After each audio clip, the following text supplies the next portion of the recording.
Isang matagal nang pinaghahanap na suspect sa kasong may kinalaman sa illegal na droga ang naaresto sa San Fernando, La Union matapos ang 42 taon ng pagtatago. Police Master Sergeant Robert Abella Jr. sa report. Naaresto na sa wakas ang matagal lang pinaghahanap na si alias ED, 68 years old, residente ng Purok 2, Barangay Ilocano Sur, San Fernando City, bandang alas 11 ng umaga noong Hulyo 2, 2025. Sinilbihan ng mga operatiba ng San Fernando City Police Station, katuwang ang RID-1, LU MARPSTA at TSC RMFB-1 ang order of arrest laban kay alias ED.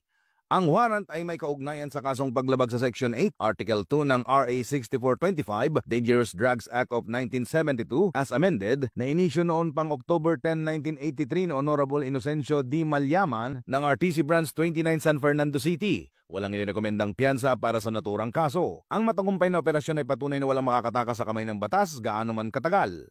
Isa itong hagmang tungo sa isang mas ligtas, disiplinado at mas pinatibay na bagong Pilipinas kung saan ang hustisya ay hindi kinakaligtaan kundi pinagtitibay.